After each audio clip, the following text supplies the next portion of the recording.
All right, well, welcome everybody out. This is episode 18 of Utah on the I was Weeds. going to ask you whether we were on 17 or 18. No, I'm pretty sure this is 18. I keep track. Did I tell you I keep track of my how long I've been doing this by what podcast we're on?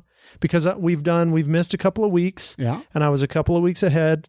So we've been in this about 21, 22 weeks, right? But I keep track of it by what podcast we're on. Very cool. We have a really cool guest today. I'm actually really excited to talk to this guy, Weldon Angelos. How you doing?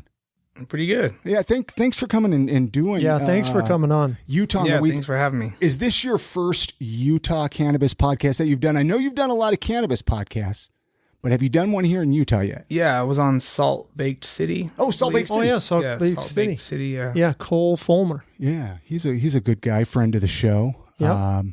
Yeah, absolutely. Well, good. Welcome to our show. We're really like you're just kind of an icon in this field for a reason I'm sure you don't like, really. Maybe you do like it. I don't know. Tell us what do you think about where you're at right now? Well, let's get his story first, man, because I'm sure a lot of people don't even know his story. I mean, you were sentenced to 55 years in federal prison. Right? Yep. Yeah. I mean, is that it was a mandatory minimum sentence. What? So that was the bare minimum. Well, this was back. When did this happen? In 2002. 2002. So early 2000s here in Salt Lake City. I mean, do you care to share a little bit of that story with us? Yeah. And so the local authorities here had gotten a hard-on for me because I had come from a music background. I had been working with Snoop Dogg and Tupac Shakur's recording group. And I had landed a major record deal. I produced an entire album for Snoop Dogg, and signed a bunch of big name artists. I was blowing up pretty quickly.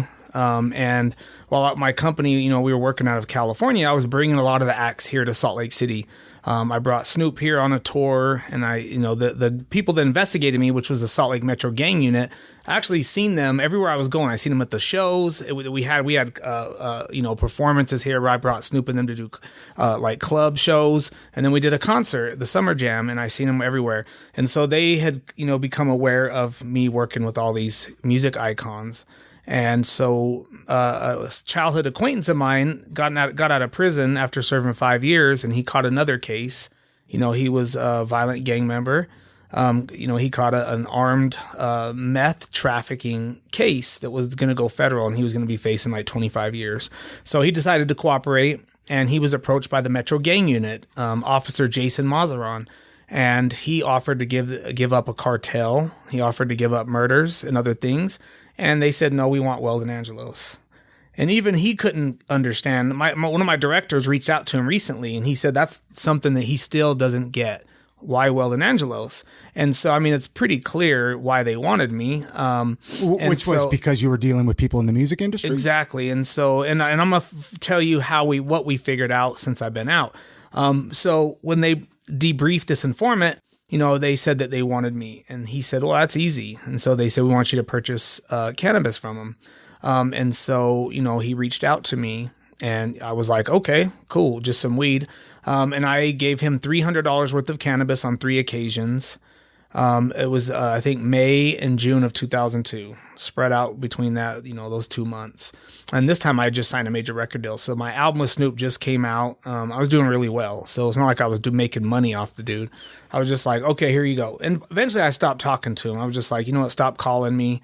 And what we ended up finding out later is why they wanted me is because they looked, and this is coming from agents and people that we've interviewed who are part of the law enforcement side, whether a former prosecutor on the federal side or one of the investigators. They said that they looked at me like I brought Ebola into Utah with this weed smoking rap culture, aka black people. And so, I was bringing that here, and they felt that if they let me bring this kind of connection to Salt Lake City, Utah, they will have invited moral corruption. And so they had to basically send a message. And that's why they went after me. And they also, there was another motive is career advancement. If they were able to bring me down and it leads to the takedown of big celebrities, they're going to get promoted, they're going to, and they all did get promoted. And when that didn't work out, we weren't definitely not willing to do that. We were like, we'll go to trial. Then they tried to get everyone to testify against me. So it was really crazy. But after the informant purchased these cannabis that we never agreed to meet with them again, because I was doing music. I just got back from meeting with Eminem to start working with his group and doing some songs there. We had a song with Pink and, Nas and, an unreleased song with Tupac Shakur. So, my career was skyrocketing and I didn't want to deal with this dude anyway. He was really, a scumbag. And I did that just kind of because he was like, I just got out of prison. I don't have any money. I need help. My kids, blah, blah, blah. And I'm like, okay, here, we're talking $900 total over a course of 2 months. And so when I wouldn't speak with them more, they were trying to get him immunity through the federal government. And so in order to do that, they had to get federal charges because under the state, those cannabis sales would have gotten me probation. And so they presented this to the prosecutor, a crafty, aggressive prosecutor, took these cannabis sales, and he turned it into a 20-count federal indictment. And the way he designed the indictment, I was facing a minimum of 105 years in prison if convicted on all counts. Wow. Yeah, this is what I was reading about your case, that was that piece of it, that they took a couple of weed deals and they turned it into 20 federal charges. I mean, are things a lot different now? Do you think, like, from their ability to create so many charges out of one little deal? We changed that. We go to trial facing 105 years. We win some, we lose some. And at trial, the prosecutors were literally using hip hop against me as if it was a crime in itself. The prosecutor started the closing argument rapping lyrics from an album I produced with Mac Dre. And so, the Dre lyrics I didn't write them. I produced the music in the album and he wrote it and rapped the lyrics. And so they introduced that as evidence, basically saying this is what this is all about. And in addition, they introduced clothing, hip hop clothing. Snoop Dogg had a clothing line called Eastside, Eastside LBC, just a clothing line. And they introduced that as evidence of gang affiliation. They introduced evidence of, legal gun possession, because in the music industry, a lot of, after Tupac was murdered and everything, we started protecting ourselves, bulletproof vests, guns. Yeah. So when we bring people places, we vest them up and we're protected. So, they use that to make it look like, this was something that it wasn't. And so, so hip hop was on trial my trial was ridiculous. And, even the jurors were very, very concerned about. I interviewed a juror when I got out for my documentary and my book, and he said that they felt I was going to get maybe a year if convicted on all counts. And they knew something wasn't right about the trial, but they looked at it like, well, government agents don't lie. There must be some mistake here. Let's just convict him on these ones and acquit him on these other ones, and, he'll probably get a year. And so, after at trial, we beat some of the charges and got it down to 55 years, but 55 years is crazy. And so the judge at trial was terrible with as far as the evidence, introduction of evidence that would have helped us got denied. We tried to suppress evidence that later was ruled to have been constitutionally or unconstitutionally seized, but the judge allowed the government to introduce it. And so, but what shocked us, this conservative judge named Paul Cassell actually decried the punishment. And at sentencing, he had done something that no federal judge had ever done. He called on the president to commute the sentence he was about to impose. So that's something that shocked us. And so he said, this sentence is cruel, unjust, and irrational. But under our separation of powers, I have no choice but to impose it. And he called on the president to reduce it, and he called on Congress to fix it. And so, with those words, left us with some hope, because the 55 years was mandatory. He had no choice. And, one thing that's interesting, there was a young prosecutor in that office named Mike Lee. And he was one of the prosecutors that disagreed with the way his colleague was treating me, because I was prosecuted very heavy-handedly for something so small. And so this gentleman named Mike Lee left the U.S. Attorney's Office a few years later, and he decided to run for the Senate. And when he was elected to the Senate, Senator Mike Lee didn't forget about me. He didn't forget about what the judge said. And so he basically introduced legislation to fix what happened to me.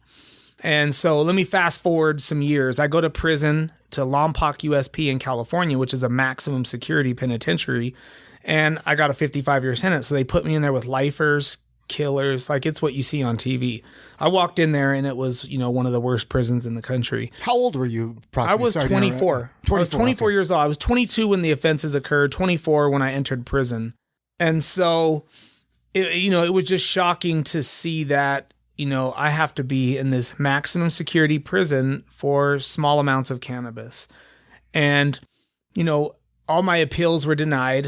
My whole hope was that I'd win an appeal, get a new trial, and go home. They were all denied. And so we knew that my only shot would be presidential clemency, which is what the judge recommended.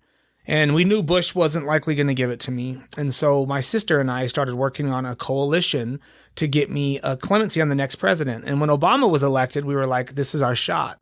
And so, we created a coalition of celebrities, people that I worked with in the industry and people I never met. And a lot of people joined the fold, including Alicia Keys, Bonnie Raitt, Mike Epps, Snoop, a bunch of other people. And then we had political figures like Senator Mike Lee, Rand Paul, even Cory Booker got involved and started using my case on the Senate floor as an example of why we need criminal justice reform.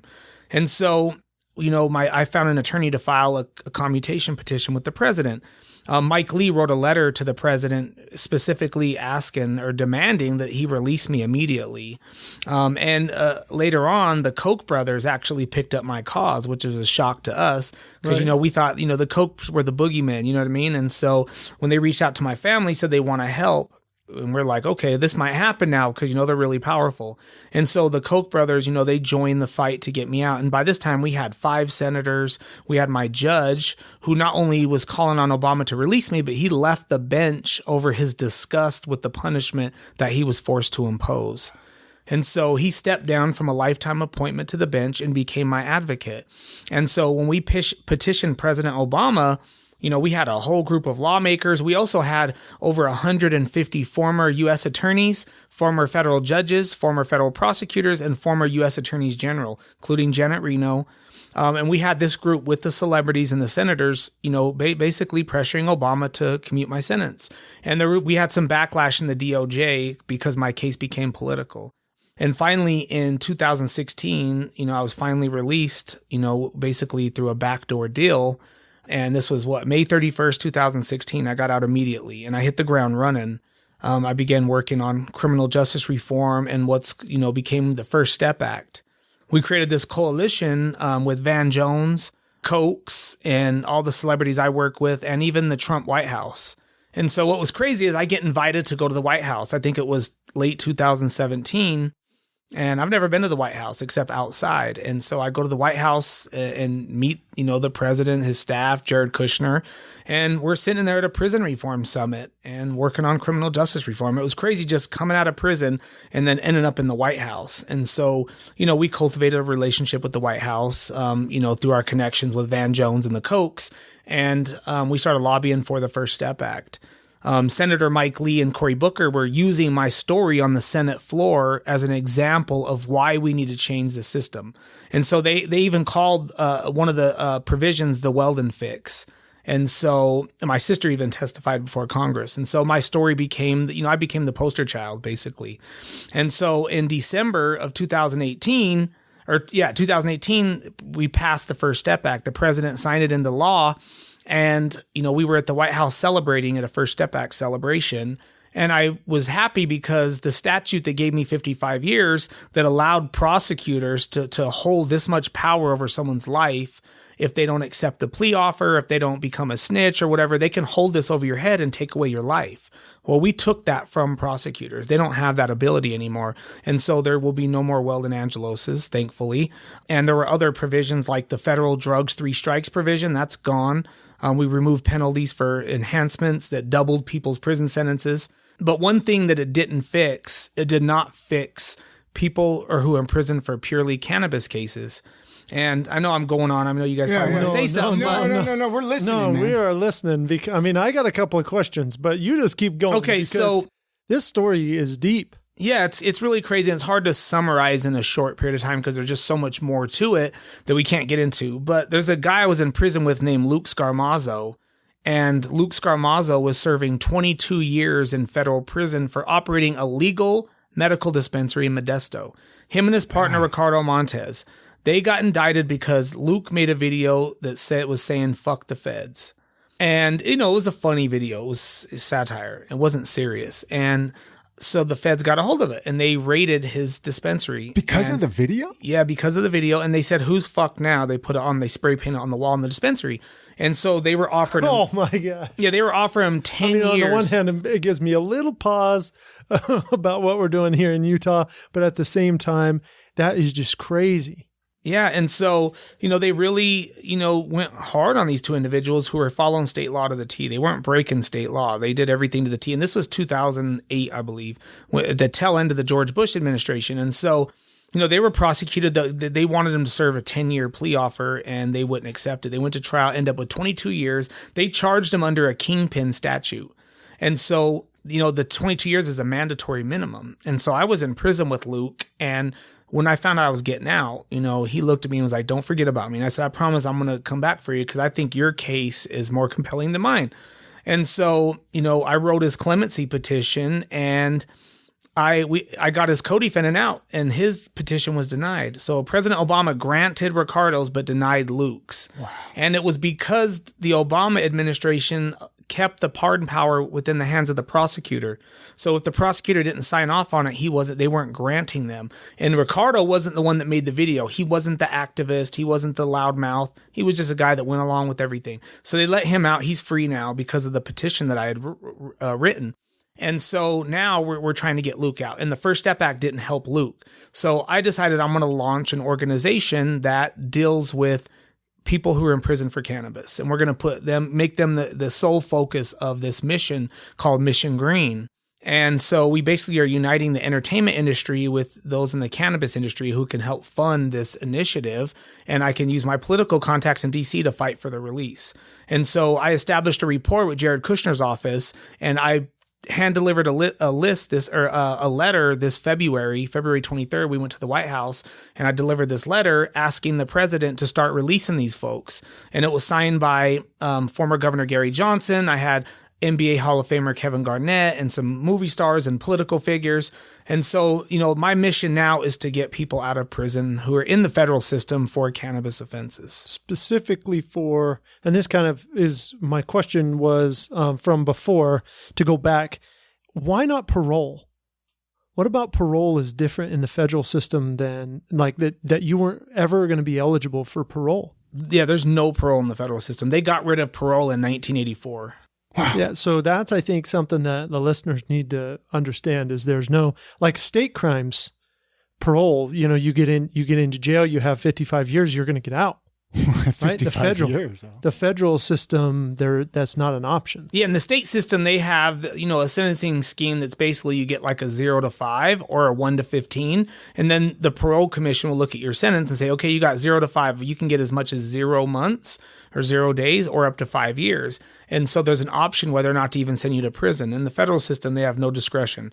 And there's no parole commission. You get out and you still have to do probation in the federal system. In the state system, if you get 15 years, when you're 15 years up, you're free. You don't have any parole. But if you get out earlier, you do your parole until your time's up. See, in the federal system, they want you to do all your time and get out and be on sort of like a parole, which is really ridiculous. And so there's been movements to try to restore parole. It just doesn't get much traction. I know Lindsey Graham a few months ago mentioned it when he had a hearing about bringing parole back. And I think that would solve a lot of the problems with the current federal system. What do you think? So back to Mission Green, that's primarily focused on federal prisoners who are in for cannabis-related crimes. Is that to limit it because you can't handle taking care of all the different state laws, the different state crimes, because it's kind of one unified movement nationwide? Is that Is that why, or is there some? Well, part of it is, and also because the federal system is the most draconian. And so if you're in the federal system, if the state goes legal that you're in, there's no relief. You're still a criminal. And if it's state case and their state goes legal, they provide expungement, they provide relief from prison sentences. And so in the federal system, you're never going to get relief unless the president of the United States commutes your sentence, or Congress, do nothing Congress does something, which is, rare. They rarely act on something like this. And so what we can do is we can identify compelling cases like Luke's. And we're not talking about cartel. We're talking about individuals that were either low level, or they were following state law, or in a state where it was legal, but prosecuted nonetheless. I know. Or today your state is now legal and your conduct is no longer criminal. That's like the low hanging fruit that we're trying to take care of. And so our goal is, if we can convince the president to commute some of these sentences like Luke's, it will send a message to Congress like, you need to do something about this, because we can't commute our way out of this problem. There are thousands of people in prison for cannabis. Are there a lot of people that are in for similar reasons? I mean, 55 years, $400, $500, $600, $700, $800 worth of pot. Yeah, they are. I mean, my case was an anomaly just because the way I was charged. Yeah, okay. So they really went after me crazy. Like, you can't find a case where someone got my kind of time for a small cell like that. So most people, if they get a lot of time, it's because it's conspiracy. And conspiracy, if you're a member of the conspiracy and you only sell maybe $1,000 worth, you're also responsible for everyone else's conduct in the conspiracy. And so that's how people get long sentences, that's purely cannabis cases. Or it's like Luke's, where he gets charged under a kingpin statute, even though he's operating under state law. And what a lot of people don't understand, a lot of consumers, which we're trying to raise awareness on this, is that they don't know that people can still go to prison for cannabis, that people are still in prison for cannabis.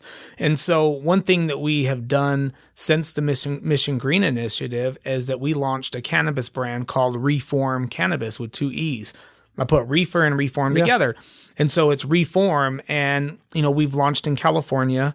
And what we're doing is we're taking proceeds from the sales of that and put it on the commissary accounts of people who are in there for cannabis. Because those individuals like Luke, and whose horror stories move the needle in favor of reform and helps, spark ballot initiatives across the country. A lot of these stories were used as reasons why we need to legalize. They should be benefiting from the legal industry. If they and their stories and their suffering enabled others to make fortunes off of it, they should be benefiting now. And so Reform is pledging to put money on the commissary accounts on a monthly basis for the life of the brand. And these are for prisoners in California. No, these are federal prisoners. So it's all over the country. All over. So the federal system has prisons scattered all over the country. And so, Reform's only in California. We're looking to bring it elsewhere, including Utah. And, we're trying to make it a national brand. And this brand is in partnership with one of the biggest packaging companies in the country called Kush Supply Co. And so they're providing packaging at near cost and on credit, so we can actually, fulfill large orders and try to grow nationally. I'm trying to understand this. I mean, how long have you been out of prison? 4 years and a month. I mean, you seem like you're pretty well adjusted. I mean, I had a buddy who spent 2 years in prison. Right. I remember he got out and he had a hard time. I mean, was it 13 years, man? Was that hard to adjust? Like, how did you go into, like, all of a sudden start going to the White House and you start dealing with all these political figures? I would have wanted to kind of hide back and just it kind of masked the problems I was going through. It was a distraction, getting out, and it was like adrenaline. So when I first got out, I didn't tell anyone, because there was only a matter of time before the news would find out. Because the way I got out, it was news to me. I knew I was getting out. I didn't know when. And when they told me to roll up, I got out immediately, and I didn't tell anyone. I told my sister, don't tell anyone. I need a few days to adjust, go get some clothes, get some sun. And finally it leaked, and my contact at the Washington Post said I have to run the story. So they ran it. And then once they ran that, my life's just been a roller coaster, because, news is at my house every day for like weeks, and just everyone having me fly around the country and speak. And just because of, my unique situation, I was given a platform, and people like, you have to use it for good. Otherwise your suffering was in vain. It was for nothing. And so I agree. And so rather than getting out being bitter and just trying to, maybe get back in the music or something, that I had to do something positive with what was given to me. The coalition that got me out was very diverse and broad. We had people on the far left, Bonnie Raitt, Alicia Keys, Mike Lee, Koch brothers. And so, with that, we also use that coalition to help pass legislation. And so, I had to do something good with it. And so I had the opportunity to make this documentary and, and a book and a potential movie deal after the documentary comes out. And so, that's going to continue, raising awareness about the injustices of our system. Talk about the documentary. What's that? When's it going to be out? How can we watch it? So we don't know when. It's a feature film. So it's, it's a 90-minute feature film, and we're in discussions with HBO right now about, either releasing it as a feature doc or turn it into a docuseries. And NBA Hall of Famer Kevin Garnett is taking the lead. He's the executive producer on it. And Mark Wahlberg's production company, who had a hand in it as well. And we got everyone in the documentary, from Snoop Dogg to T.I. to President Trump to Attorney General Jeff Sessions. A lot of different people in there. They let us bring cameras in the White House, so we were able to film my documentary in there. And, we just been around the country filming, and a lot of it is just telling the story of my time in the music industry and, my trial and all the, things I went through while I was in prison. So it's a really powerful film. To check that out. Oh yeah, absolutely. Yeah. I can't wait. It should be out. I'm in awe at the system, how the system can hurt somebody like this in such a bad way, really, and take their life away, or essentially threaten. Well, and it's not threaten. It is. They really did. They really told you, this is it. 55 years from now, you'll be getting out of prison. There's a lot of work to be done to get you out early, to make it 13 years, which is horrible. But at the same time, the system we have, and I really, I want to get involved in this movement and try to help people, especially here, because I think, Chris and I we're just at the very beginning of a process in Utah about educating people about cannabis and how not dangerous it is, right? Yeah. And so, I'm like, we have a local platform to do that in a small way, and getting involved, I think, is really important for people, because like you say, there's people right now, you could do this in Utah and obey the state law, but there are people in federal prison for doing the same thing, essentially, right? Yeah. Well, so to be clear, the federal government can prosecute anyone at any time in any state. They can walk in a dispensary right here in Utah and indict everybody in that building, and there's nothing anyone can do about it. Now there are some protections. So let me take that back, because there's no recreational dispensaries here. So Congress, since 2014, has introduced a rider into Congress that protects medical dispensaries in the United States from DOJ using funds to prosecute them. So they have done it nonetheless in some situations.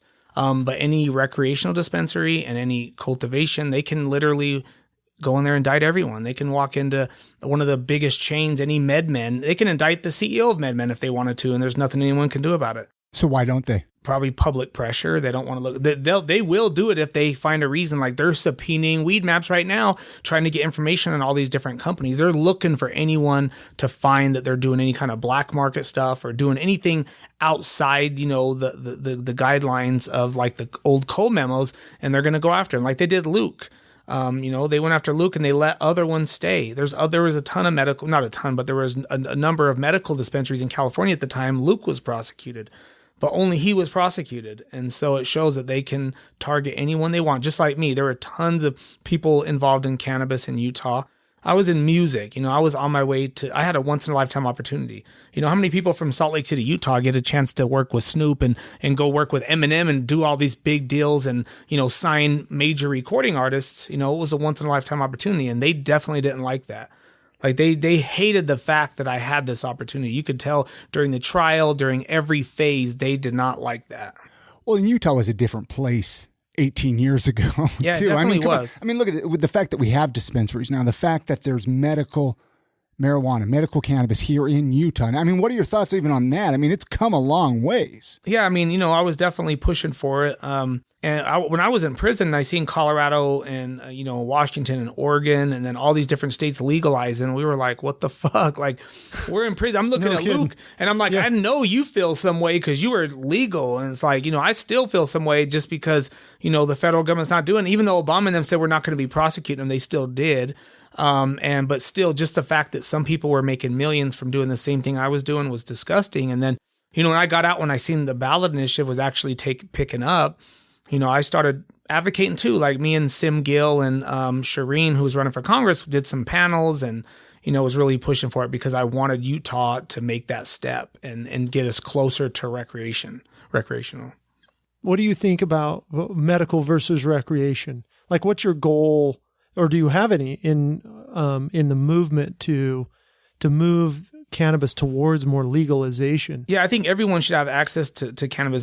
To me, it's more of like, it should be like an OTC type, man. I don't think it should be prescription required, although, I see why they're doing it. But I think that everyone should, just like you have access to a beer, you want to drink a beer, you should have access to cannabis. And I think home grow is a big issue too, that we want to see if there's any ever recreational ballot that comes to Utah. Yeah, I think home grow. Even if it's limited to a couple plants or two. I know a lot of big companies are against it. Like MedMen, they wanted us to work with them on the advocacy side. But at the same time, they're over here behind the scenes pushing New York to get rid of the home grow. And it's like, we don't support that. And so, if someone wants to grow a couple plants in their home, they should be allowed to. Absolutely. Sure. I get it from a financial side. I'm in the industry now, so I know, but I don't care. I don't want to take away. I don't want to lobby against someone else's right to have their own cannabis. Because for the majority, even with home grow, most people are still going to dispensaries. They don't want to take care. They don't want to do all that. So the few that will grow, we should let them do that. Yeah, Absolutely. I mean, this is like home gardening. I mean, how many people grow their own tomatoes in the summer? Yeah. It's just not that many. Most people just go to the grocery store. Yeah, and buy you go a to nice the grocery store. But exactly. It'd be nice to go to the farmer's market. Could you imagine going down to Pioneer Park over here and there's like 2 or 3 small cannabis farmers who have their wares. So you're involved quite a bit. Like you talk about going to the White House, meeting with the president, meeting with these people, right? I mean, do you have any, obviously this is just a crystal ball, but I feel like we're on this cusp of full legalization, right? Like federal. I mean, I felt this way for a while though. So to be fair, what are your thoughts on like Trump with legalization or any of this? I mean, or would you rather not get into that? I don't know. We can get into it. Man. I'm like, care. What your thoughts are on that? Yeah, I'm bipartisan. Nobody talks about it. So I work with both sides. Like I have to be bipartisan because I work for incarcerated people. Sure. And so if you're incarcerated and there's a president, I have to work with that president, whether I like him or not, or her. And so, while we've heard this president talk about supporting legalization, he hasn't come out and said he supports it, but he said he'll sign a bill if it arrives to his desk. The problem is, he was referring to the States Act. And so the problem with the president is, though, he has people in his inner circle pushing him in different directions. Jared Kushner, who's been really good on this, is pushing him one way, and other people are pushing him in a direction. Then they have the law and order conservatives and the Ann Coulter crowd that's pushing him in this direction. So he flip-flops. He's just all over the place. So you don't know what you're going to get. And same with Joe Biden. Like, he hasn't committed to legalization. And what we support as Mission Green, we have endorsed the MORE Act. And so, see, my problem is I want federal legalization, but I know the federal government always overregulates. And we don't want more regulation. It's already regulated enough in the states. So I would rather have the federal government deschedule it and get out of the cannabis business altogether and let the states deal with it. And that's what the MORE Act does. Maybe it was on a podcast I was listening to that you did, but somebody was saying that if it went to a Schedule 2, it's actually a bad thing. Was that on a podcast that I was listening to with you, maybe? Because they were talking, or decriminalization. If it went to a Schedule 2, just decriminalize, that would actually be worse than. So we want it removed from the criminal code altogether. Okay. So we want it completely out of the criminal code. So the federal government, and then leaves it up to the states. Okay. But under the MORE Act, states are incentivized to legalize, to provide expungements, and to provide opportunity for disenfranchised people, marginalized communities to get in the industry. And so while they're not going to be regulating it, because can you imagine California's 50% tax also including, more taxes? It would just destroy the industry. And so definitely don't want to see the federal government. I'd rather have them fully legalize it than keep it the way it is, but I would rather just see it descheduled completely. Yeah, because it's not like beer is a schedule, right? Like it's this is such a complicated issue. Yeah, right now, cannabis is up there with the worst drugs. Cannabis and heroin are the same as according to like the drugs. It's ridiculous. Right? It's worse than cocaine according to the government. You can't prescribe it from a medical standpoint. You can't prescribe, cocaine. You can't prescribe marijuana, right? They're the same. If they schedule it as Schedule 2, I mean, that is a load of work for a lot of different industries. The healthcare industry has to figure out how to put it in the hospitals. They have to study it. The FDA has to approve it. There's going to be insurance fights on who covers it. Does your insurance cover your medicine or not? I don't know that. I don't know the ins and outs of like exactly how that would work, but that seems like a lot of work. Making it like an over-the-counter medication. Frankly, I think that you're right. You can go down and buy a beer. You have access. There's got to be some pathway to get to that, to get to where the states regulate it, but they regulate it in a way that works so that everybody has access. Yeah. Now, what is you were talking, okay, so I made some notes here. You were talking about reefer, the clothing. What's the Weldon Project thing? The Reform is a cannabis brand. Reform is a cannabis brand. And then you mentioned Mission Green. But you didn't mention the Weldon Project. So the Weldon Project is our nonprofit. Okay. And so the Mission Green is an initiative under it. So it's basically it's a temporary initiative because it's only working to achieve one goal. And when that goal is achieved, it's over. And so the Weldon Project will continue working on criminal justice reform. Like, for instance, the Weldon Project is working to free former Bad Boy Records artist Loon, who was, a member of P. Diddy's and record label, and he was a successful Grammy award-winning musician. And so the Mission Green wouldn't take that case because it's not cannabis. And so that's the difference. And so the Mission Green was brought about for that limited scope of, freeing. So once all the cannabis prisoners are free, Mission Green's done. And so we're working to take ourselves out of business, basically. I got you. Oh, that's a pretty cool way to look at it. Yeah. And so a lot of nonprofits form and they don't they have a conflict because if they form an organization and they're working to say get rid of mandatory minimums and they're all getting paid $150,000, $160,000 a year, if they got rid of mandatory minimums completely, they're out of a job. And so they work to do this minimalist approach, small steps because they want to keep their job. And so there's a conflict there. So Mission Green, we made it clear is we want to put ourselves out of business so we're not needed. And most of Mission Green are volunteers anyway. It's like, so we're not trying to incentivize people to want to keep us around. We want to be gone. So we don't want to see anyone in prison for cannabis. So what's your day-to-day like? What's your life like now? 4 years later, you've been out. I'm sure you're busy, but what's the day-to-day like for Weldon? Just advocating. I'm writing legal briefs for people in prison for cannabis, or I'm coming up with products, SKUs, taking calls, advocating, networking. Wow.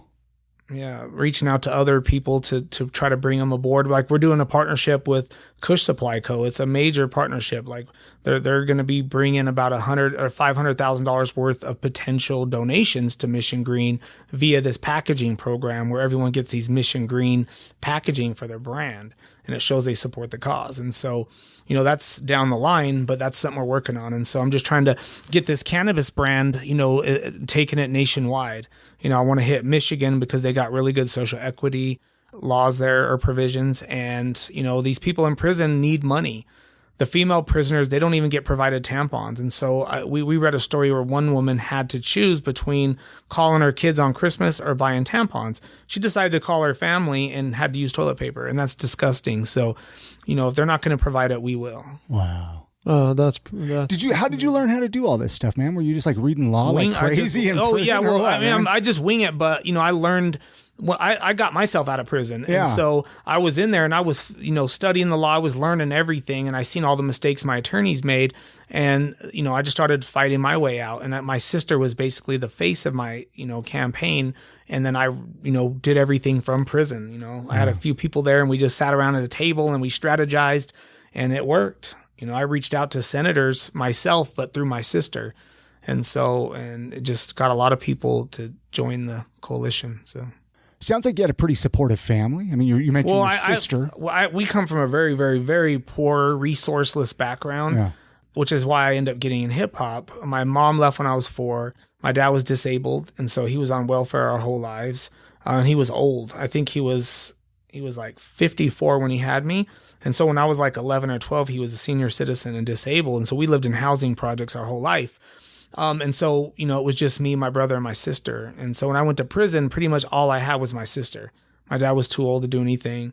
And so, yeah, it was pretty tough. And a few people from the music industry kept in touch. Like my best friend from Tupac's group, The Outlaws, he stayed in contact the whole time. But for the most part, it was rough. I could imagine. Yeah, because the feds gobbled up all my resources. Because all my stuff I bought with my music money, they came and seized it before trial to keep me from mounting an effective defense. Because we had all kinds of investigators we hired. We had expert witnesses and everything, but like, a month or two before trial, they came and seized even legal stuff because they held on to it. Now I can't use that to pay lawyers. I can't sell off my cars. And they did it on purpose just so I had one attorney. Like they had a whole team of people and it was just me and my attorney because all the people we hired didn't show up because we couldn't pay them. Wow.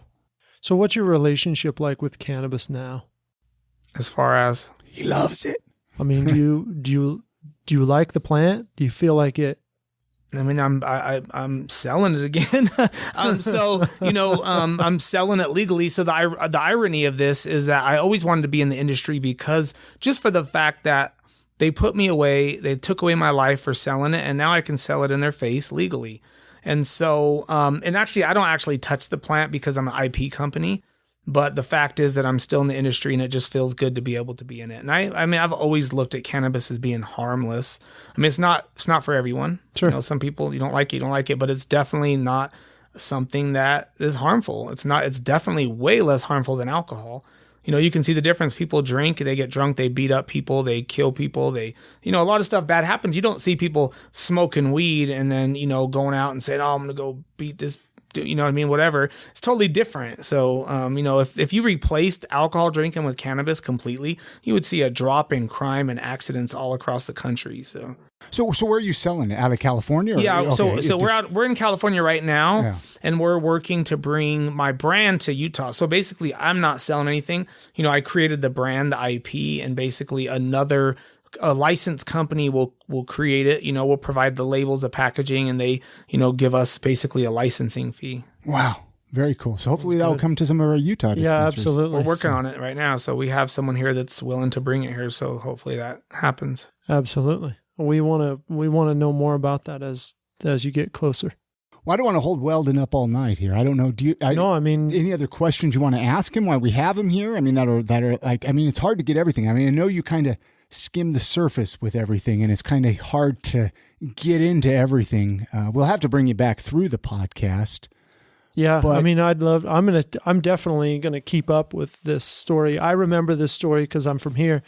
I remember this trial. I remember the story in 2004, but I can't really recall how I felt about it at the time. It was a different world back then. Yeah. Man. It was a totally different world. I mean, I think we still had private club for members here in Utah back then. If you remember those, right? Like, yeah. Now, how can our listeners get involved, man? Can they go, like, let's say they want to get involved even with the industry in general, right? Like, let's say they don't know how to start. Maybe they want to get involved with some of your stuff. Maybe they want to come donate even to some of your things. How can people do that? Yeah, people can go to the weldonproject.org. You can donate directly, or you can just volunteer. We're definitely looking for volunteers because we do a lot of different programs in different states and on a national level. And we definitely need the help and resources.